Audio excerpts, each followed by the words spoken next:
Cameroun Bandou, Africa Bandou, through the world Bandou.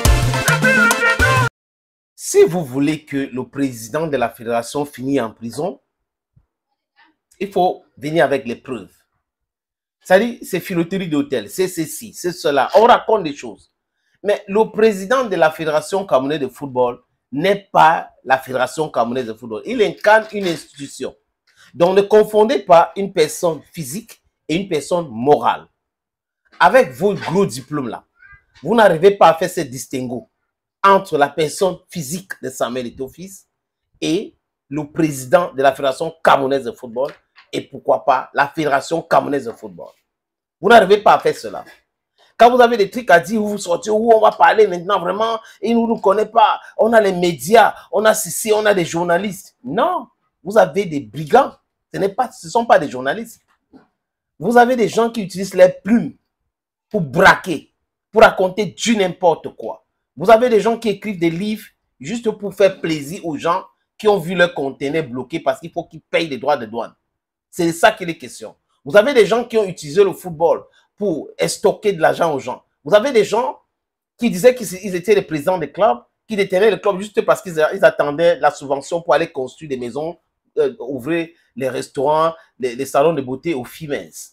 Voilà pour vous, les amis, c'est la qualité des gens qui sont en train de parler à longueur de journée de Samuel Eto'o-Fils. Du moins, est-ce qu'ils veulent voir tomber Samuel Eto'o-Fils? Est-ce qu'ils vont prospérer? That is the question. That is the question. And most importantly, we need to answer these questions if we want to go ahead. Les amis, encore Jean-Bruno Tani avec ses reportages. Oui, ce n'est pas sa voix, mais il est le patron adjoint de cette web média. Et ils ont fait ce reportage à charge. Et dans le reportage, même le journaliste n'arrive pas à corriger les gens qui racontent du n'importe quoi. Vous ne pouvez pas sortir des Eto'o nous doit de l'argent, à la FECAFOOT nous doit de l'argent. Vous ne pouvez pas dire, j'ai envoyé une correspondante à Samuel Eto'o-Fils, une légende, pour lui dire ceci, après, alors que vous devrez envoyer au président de la Fédération camerounaise de football, donc la Fédération camerounaise de football. Vous voyez un peu des amis. Ils sont dans l'amalgame parce qu'ils ne sont pas très clairs dans ce qu'ils veulent. Si on vous doit de l'argent, réclamez votre argent. Dites-nous simplement, ils ont commandé 50 chambres d'hôtel et ils n'arrivent pas à payer depuis 2 ans. Mais si la FECAFOOT commande 20 chambres et vous facturez 50 chambres, vous voulez que la FECAFOOT règle cette facture? Il faut d'abord corriger la facture. Pourquoi ça ne prospère pas jusqu'à aujourd'hui? C'est parce qu'il y a quelque chose de pas très clair dans cette démarche, les amis. Et maintenant, ils utilisent les mêmes méthodes, les mêmes gens, les mêmes médias pour pouvoir salir l'image. Mais ils se salissent eux-mêmes parce qu'ils sont contradictoires dans leurs propres propos, les amis. Je vous suggère d'écouter. 2 ans déjà que cet hôtel a logé en son sein les équipes de Colombe sportive du Djaïlobo, puis Stade Rena de Melon pour le compte de la Fédération camerounaise de football. Combien de chambres? La facture n'est toujours pas réglée. La FECAFOOT nous devait environ 14 millions de francs. La FECAFOOT a payé 1 500 000 par virement direct, 700 000 en espèces sonnant des trébuchants le 20-03-2022. Il restait environ 12 millions de poussières que nous réclamons aujourd'hui. Toutes les démarches entreprises n'ont porté aucun fruit. Personnellement, en tant que conseil, j'ai adressé une correspondance à M. Samuel Eto'o-Fils courant le mois de mars 2023 pour l'amener à comprendre la souffrance et la douleur de mon client et de régler cela à l'amiable. Il n'y a pas eu de suite. J'ai même été contraint, toujours dans la perspective de l'arrangement à l'amiable, j'ai saisi le juge conciliateur du tribunal de première instance de Yaoundé centre administratif afin que l'on trouve un terrain d'entente, eu égard à la personnalité de M. Samuel Eto'o-Fils, une icône nationale, que nous ne pouvons pas froisser n'importe comment.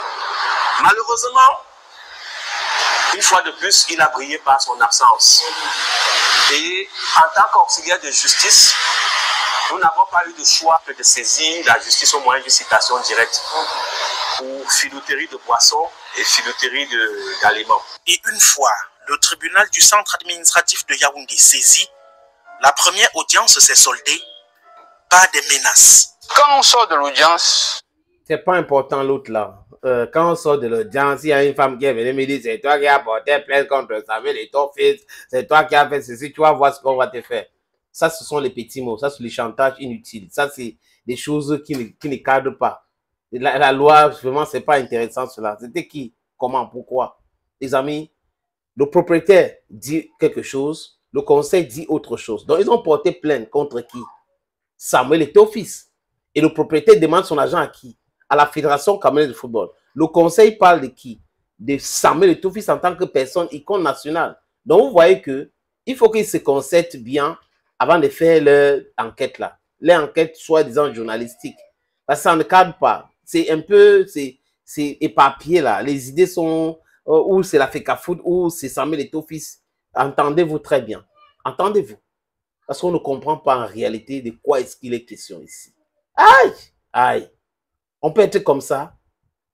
Dites-nous, la FECAFOOT a commandé combien de chambres? Je suis pour qu'on paye des gens. Mais s'il y a un problème sur la facture que vous avez envoyée, votre proforma invoice, s'il y a un problème, il faut régler ce problème d'abord. Vous ne pouvez pas demander à quelqu'un qui conteste une facture de la régler. Ça n'a pas de sens. Pourquoi la FECAFOOT conteste donc cette facture? Ces mêmes gens qui ont fait ce reportage devraient continuer dans ce sens en posant des questions à ce propriétaire d'hôtel. Mais comme ça ne les intéresse pas, tout ce qui les intéresse, c'est la partie où on va noircir l'image de Samuel Eto'o-Fils, on comprend leur démarche. Ça n'a rien à voir avec du journalisme, ça a tout à voir avec cet acharnement qu'on connaît d'eux. On connaît le monsieur qui est derrière Naja TV, on sait ce qu'il pense de Samuel Eto'o-Fils. Regardez ces différents posts, vous allez comprendre de quoi je suis en train de parler. Mais est-ce que ça va prospérer? Je ne pense pas, parce qu'ils sont dans le non-sens. Et on est en train de les déconstruire petit à petit. À chaque fois, les gens se rendent compte de la mauvaise foi qui anime ces gens-là. Ils sont dans la manipulation. Merci beaucoup les amis. À très bientôt.